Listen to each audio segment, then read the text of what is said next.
Sehingga orang itu nggak bisa didikte oleh di sekelilingnya karena ya hubungannya langsung sama Allah Subhanahu wa Ta'ala. Jadi dulu tuh orang jadi wali itu segampang itu. Sekarang milih mana jenengan, menyenangkan kekasih kamu apa menyenangkan musuh kamu? Itu cuma riwayat, terus kata Allah bilang ke Nabi Muhammad, karena wali kan ada alam roh, wis kandhani wis mustajab aja baleni itu kayak gue. Segampang itu wali punya hubungan. Bismillahirrahmanirrahim. Assalamualaikum warahmatullahi wabarakatuh. Allahumma sholli ala sayyidina Muhammad wa ala sayyidina Muhammad. Para pemirsa, kali ini kita akan mendengarkan ceramah dari Gus Baha. Semoga di bulan puasa ini membawa berkah bagi kita dan menambah ilmu yang manfaat untuk kita semua. Amin. Mari kita simak ceramah dari beliau Gus Baha. Saya itu sebetulnya ya risih dikatakan Gus Baha itu orang alim, sebenarnya risih. Tapi saya seneng saja. Sing seneng ben niru alime, sing hasud tak jak kompetisi. Jadi tak nikmati ya. Jadi sing seneng ben niru alime, sing ra seneng itu hasud tak jak kompetisi. Tak jak maca tafsir. Nak ra mriyang ya. Engko paling maca primbon mek terjemah. Ya. Ini penting, jadi itu yang disebut wa'allama adamal asma. Makanya Allah itu mengkritik semua kesalahan manusia dimulai dari salah penamaan. Makanya saya kemarin Pak Pilpres sering bilang, kalau presidennya ini maslahat, kalau enggak ini enggak maslahat. Mana ada kemaslahatan ditentukan hanya oleh seorang presiden.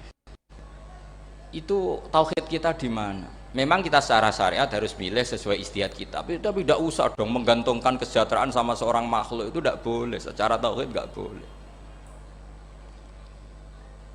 Makanya ini penting sekali, jadi nggak boleh orang salah nama. Kita tetap memilih presiden, milih kiai, milih siapa saja, tapi tidak boleh menstatuskan manusia sama dengan status Tuhan. Itu bahaya sekali dalam ilmu tauhid. Saya beri satu teori bahwa nama itu penting. Rasulullah itu pernah guyon gini, ini guyon betul, ada di hadis Sahih, ada di juz 3 di kitab Bukhari. Allah itu kalau ingin bully, Allah itu suka bully, suka goda orang. Kalau ingin bully orang kafir itu menamakan kekasihnya namanya Muhammad. Makanya Nabi pernah guyon. Ala ta'jabuna kaifa yasrifu wa an lisatma quraisin wa la'nahu. Kenapa Anda enggak pernah berpikir bahwa Allah begitu mencintai saya sampai bikin nama untuk saya itu nama yang membingungkan semua orang kafir. Karena kalau Abu Jahal nyari Muhammad mana, itu kalau kamu tahu bahasa Arab berarti artinya kan orang terpuji mana. Padahal Abu Jahal itu menghindari kata orang terpuji. Jadi bingung dia. Muhammad kamu jancuk, coba kamu terjemah. Wahai orang terpuji kamu. Itu kan kacau semua. Makanya Allah itu suka bully. Jadi kata Nabi Muhammad, kamu tahu betapa Allah itu mencintai saya dan bikin bingung orang-orang yang menghujat saya. Karena mereka kalau menghujat saya tetap menamai Muhammad. Itu coba kalau kamu tahu bahasa Arab, maknanya Muhammad orang yang berarti kira-kira kalau Abu Jahal misal itu jancuk kamu Muhammad. Berarti artinya apa? Wahai orang terpuji, kamu jancuk. Ini kalimat yang kacau kan? Akhirnya Abu Jahal pinter. Kalau nyari Muhammad bilang gitu. Ya mudzammam, ainal mudzammam. Makanya kata Nabi, yastamuna mudzammaman wa yal'aununa mudzammaman wa ana Muhammad. Akhirnya Abu Jahal kalau nyari Muhammad, ainal mudzammam, mana orang yang tercela? Akhirnya orang-orang tanya, mudzammam itu siapa? Muhammad itu loh. Akhirnya dia keliru lagi. Ya Muhammad itu loh. Akhirnya ya bilang Muhammad lagi. Jadi kayak apa? Makanya itu saya mangkal kalau sama orang dan anaknya kiai jenenge Agus, karena ya tetap diceluk Gus. Karena ya saya itu punya teman itu gak Gus, mangkalnya bukan main sama anaknya kiai. Dia punya cita-cita anaknya nanti dinamai hanya Agus saja, supaya semuanya manggil Gus. Anak-anak saya meskipun kecil itu jamaah terus, karena ya saya selalu jamaah dan saya melihat kalau anak saya tanya, Pak, kenapa Bapak sholat terus? Ya saya bilang, sepantesnya jadi manusia sujud, cuma selama melok dudunya melok nganggo, pangeran dibayari ya ora gelem. Kata saya gitu, wong nganggo mewong ya bayar, lagi nganggo bumine pangeran ra bayar, wis anggap aja sujud itu bayar, kata saya gitu. Sehingga merasa sujud itu satu identitas. Ini penting saya utarakan karena tadi saya betul-betul mengenang istilah Allah wa 'allama Adamal asma. Semua kesalahan itu kata para nabi in hiya illa asmaun samaitumuha antum wa abaukum. Kita membahasakan misalnya presiden Amerika orang terkuat di dunia. Bagaimana mungkin orang terkuat kemudian nak gak mangan sedino lemes? Hebatnya ning ndi? Iku nak pas mules weteng nek agak ngising yo lemes. Hebatnya apa? Makanya Allah ketika menerangkan Isa itu tidak Tuhan, itu Allah sederhana cara ngendikan. Karena yakulani to'amal masih ibnu Maryam illa rasul. Qad khalas min qablihir rusul. Wa ummuhu siddiqah kana yakulani to'am. Artinya kalau Isa itu tidak mangan ya lemes. Nak keluargen ya kudu ngising. Lah terus mbok sembah itu terus piye? Jadi gak kebayang seorang Tuhan kemudian kalau gak makan tuh lemes. Berarti statusnya Isa apa? Orang yang lemes kalau tidak makan. Terus kamu tuhankan. Aneh enggak? Aneh. Jadi andaikan manusia dengan status yang diterapkan Allah, yang distatuskan Allah, itu pasti tidak ada yang salah. Saya punya cerita ya tentang nama itu. Ketika seseorang baik sama tetangga, itu kalau sampean seorang mukmin yang mukhlis, mukmin yang ikhlas, pasti ya karena diperintah Allah. Saya ngajar seperti ini karena diperintah Allah. Baik sama pernah sepuh karena saya turunan Mbah Sambu, ya karena menghormati Mbah Sambu. Itu bagus. Sehingga dulu itu ada ulama, saya berkali-kali cerita, ada ulama punya tetangga itu berdua anak muda. Ya Ahmad, silahkan ke rumah saya. Datang. Setelah datang ke rumah pemuda tadi, kata pemuda tadi, ya Ahmad silahkan kembali, saya tidak butuh kamu. Kembali Imam Ahmad dan santai saja. Setelah kembali sekian menit dipanggil lagi, ya Ahmad saya jadi butuh kamu, datang ke rumah saya. Datang lagi. Setelah datang, saya tidak butuh kamu, silakan pulang. Pulang sampai 3 kali. Itu Imam Ahmad senangnya bukan main, kelihatan ceria, senang. Lama-lama muda ini tanya, ya Ahmad kenapa anda tidak tersinggung, bukankah itu menyakitkan? Enggak kata saya. Tapi saya akan menyebalkan. Enggak kata saya. Kata Imam Ahmad, kenapa aja? Saya ini diperintah sama Allah, kan apik mbek tangga. Dadi nek mbok undang ya teko, mbok kon mulai ya mulai. Alhamdulillah iso nglakoni perintahe Allah. Dadi aku ora ono hubungane mbek kowe. Sehingga orang itu gak bisa didikte oleh di sekelilingnya karena ya hubungannya langsung sama Allah Subhanahu wa ta'ala. Jadi dulu itu orang jadi wali itu segampang itu. Kalau kamu kan enggak, hukum tentang tetangga itu kamu kayak orang kapitalis, kayak orang komunis, pakai teori sosial. Nak diapik yo apik, dieleki yo elek. Itu kan pikiran PKI itu. Artinya satu perilaku sosial didikte oleh makhluk itu perilaku orang mukmin atau orang ke PKI. Itu orang PKI. Kalau orang mukmin ya mangkana yu'minu billahi wal yaumil akhir fal yukrim jarahu. Kita baik sama tetangga karena diperintah Allah, sehingga kecewa ada kecewa ya santai saja. Imam Ahmad katanya, kenapa engkau tetap ceria? Aku ora urusan mbek kowe, urusanku mbek pangeran. Pangeran ngutus sampe mbek tonggo. Ya sudah seperti itu. Saya ulang lagi ya, dados tentang napa wa 'allama Adamal asma. Jadi andaikan seorang manusia melakukan kebaikan karena dia makmur, amarahu wa. Kita diperintahkan Allah baik sama tetangga. Ya bahasanya tetap seperti itu. Kita diperintahkan Allah baik sama. Sehingga ketika ngalami kayak yang dialami Imam Ahmad, kita santai saja. Ketika kita datang bi amrillah, ketika kembali ya bi amrillah, sehingga ya sudah kita dapat pahala. Tapi kalau kamu kedikte secara sosial, maka kamu akan menjadi orang murahan, yaitu seorang ulama didikte oleh anak muda yang kampungan.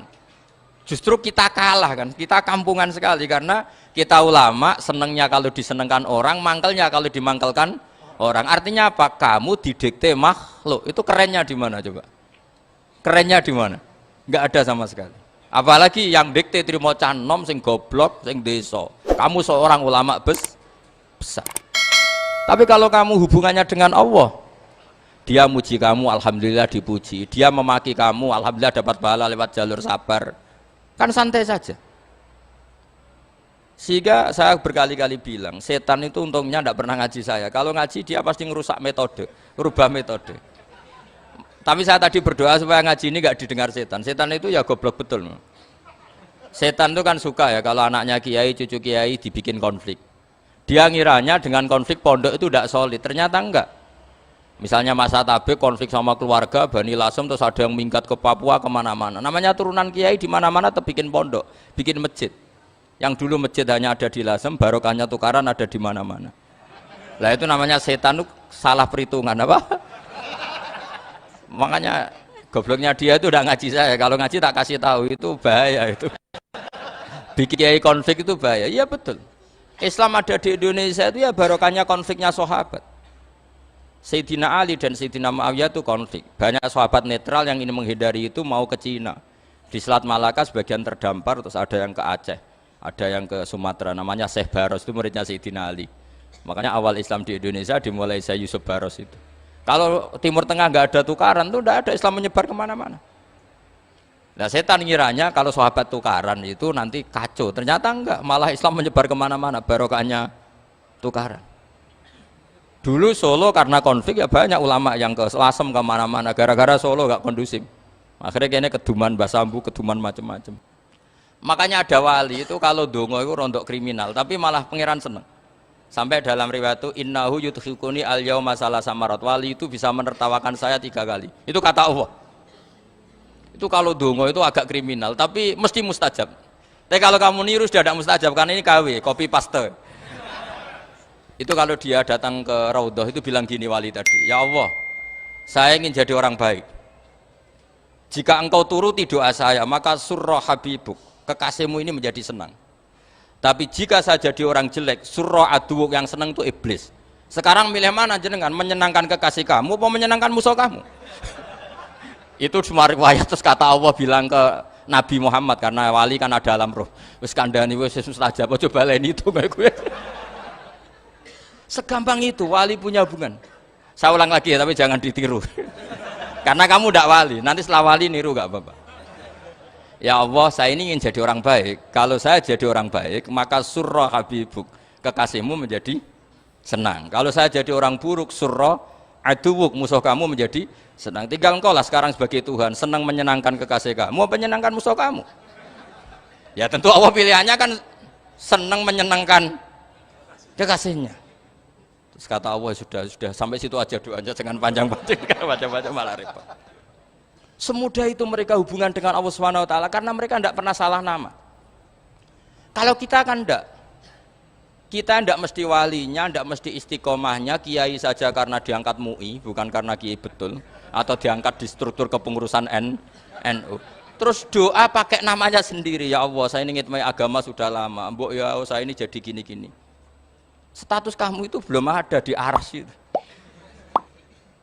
Ini penting saya utarakan, jadi nama status itu penting sekali. Sehingga semua kesalahan saya ulang lagi itu karena status. Ini penting saya utarakan karena sekarang itu banyak nama itu disepelekan. Saya itu sering sinau kamus, jadi saya termasuk menekuni tafsir itu diantaranya menekuni kamus. Saya punya kamus banyak. Makanya Allah mengajari kita apa? Hal ata alal insani hinum minad dahri lam yakun syai'am madhkura. Katakan manusia itu siapa? Manusia adalah makhluk wujud yang dulu tidak ada. Sekarang banyak enggak orang yang sudah kaya sebelum Pak Jokowi jadi presiden, sebelum Pak SBY jadi presiden, sebelum Pak Karno jadi presiden? Banyak enggak yang sudah kaya sebelum? Banyak kan? Artinya yang mengkayakan itu presiden Pak Allah. Sekarang kamu miskin, kamu enggak bisa nyalahkan Pak Jokowi. Sebelum Pak Jokowi presiden kamu sudah miskin. Ya, artinya yang memiskinkan itu presiden apa takdir? Takdir. Makanya wa anna ila rabbikal muntaha wa annahu adhaka wa abka wa annahu amata wa ahya wa annahu khalaqaz zawjaini dzakara wal unsa. Jadi kita miskin ya karena kehendak Allah, kita kaya kan semua itu karena Allah. Tapi kita terjebak hukum modern. Nak presiden iki sejahtera, nak iki ora. Ya mungkin secara bahasa syariat mungkin ada benarnya, tapi kita ini kan dilatih ilmu hakikat. Tak ulang malam 13 Dzulhijjah masuk ilmu cek syariat tok. Oh gak pinter-pinter banget cek gobloke kan gitu. Daftar wali kok ilmune ngono iku ora iso. Ini penting saya utarakan. Jadi saya ulang lagi. Makanya di Quran itu ilmu tertinggi diantaranya menurut orang tasawuf qulillah tsumadzarhum fi khaudihim.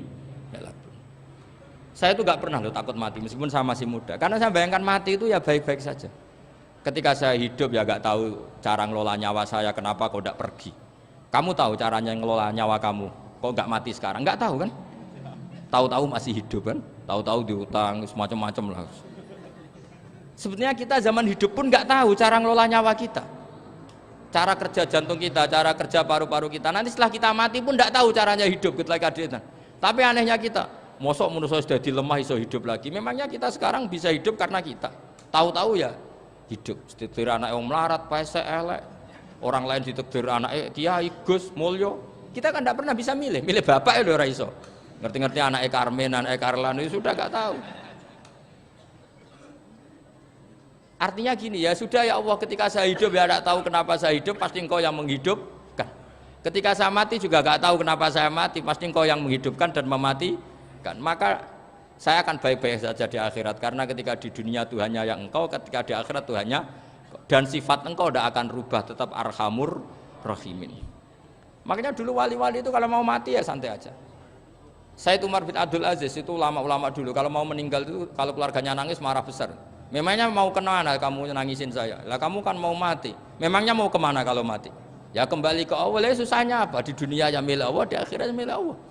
Inna sholati wa nusuki wa mahyaya wa mamati lillahi rabbil. Yang aneh sampean harus melarat orang wani mati. Aneh tenan.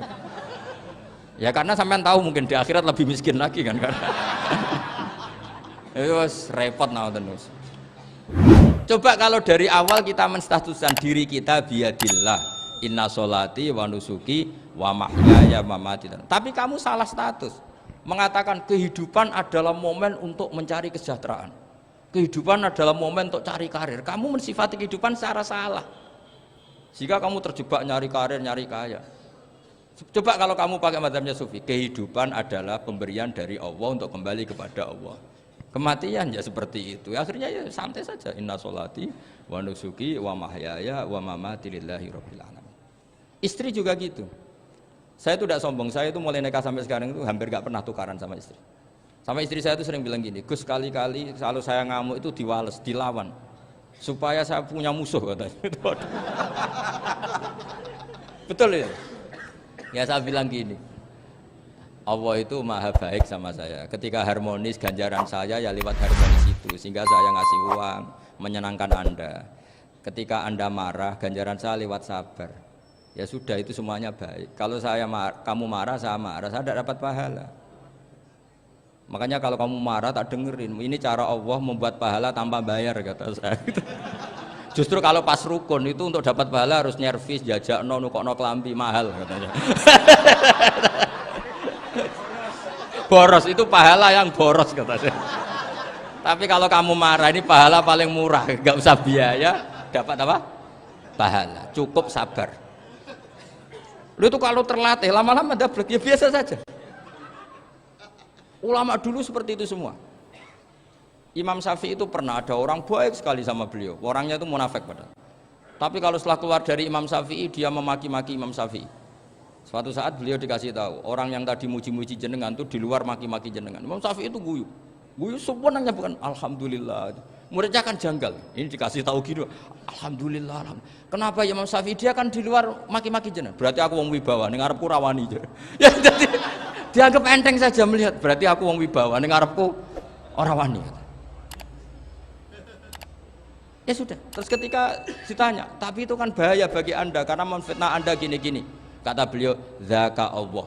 Yang kritiknya bahaya itu hanya Allah Ta'ala. Yang lainnya enggak bahaya. Karena ini makhluk dhaif, enggak penting. Loh, kamu sampai tersisa dikritik orang karena kamu nganggap makhluk itu penting. Ini gobloknya sampean. Goblok segoblok-gobloknya itu. Coba kalau kamu mensatukan makhluk tetap makhluk, kritiknya enggak penting. Selesai kan? Selesai enggak? Ini problem Anda ada wali itu, kalau dikritik ya susah. Makanya ada wali itu problem menurut saya. Makanya saya enggak jadi wali itu kan, karena hanya wali yang hidupnya itu la khaufun alaihim walahum yahzanun. Orang dulu tuh semudah itu hidup, gampang sekali. Dulu ceritanya diantara ceritanya manakibnya Sayyid Ja'far Shadiq itu, kalau ada orang memaki-maki dia itu dikirimi hadiah. Kenapa ya? Karena kebaikan kamu telah kamu berikan kepada saya, ini hadiahnya. Sampai malu yang kritik itu. Kan kalau orang rasani itu kan kebaikannya dikasihkan sama yang dirasani. Lah kamu kan ngajinya seperti itu, tapi dirasani kok susah. Harusnya kan kasih aja, ditransferi saja. Alhamdulillah. Ya karena kita salah menamain tadi, sing rasani pembenci, pembenci itu bahaya. Sehingga kamu mereaksi secara serius. Coba kalau kamu pakai hukumnya Allah dan Rasul, pembenci itu pemberi kebaikan. Istri marah adalah pemberi kebaikan. Ada yang berani mulai mempraktekkan? Latih begitu terus, insya Allah nanti hidup kamu barokah. Itu disebut wa'allama adamal asma. Dan itu yang diajarkan Rasulullah. Rasulullah itu kalau ngajarkan hidup itu gampang sekali. Allahumma ja'alil hayata ziyadatan li fi kulli khairin wal mauta rohatan li min kulli syarrin. Jadi kalau kita hidup anggap saja peluang untuk nambah kebaikan. Kalau kita mati anggap saja akhir dari semua potensi kejahatan kita. Anda sekarang mungkin tidak zina, tapi potensi zina. Anda sekarang tidak korupsi, potensi korupsi. Anda sekarang tidak selingkuh, tetap potensi selingkuh. Nah, Anda saja kalau mati berarti akhir dari segala potensi itu. Alhamdulillah. Makanya saya tuh nggak pernah takut mati. Karena saya misalnya setiap saat mati ya saya nanti akan bilang, ya Allah, ini sudah mau mati berarti mau akhir dari segala potensi keburukan saya. Alhamdulillah.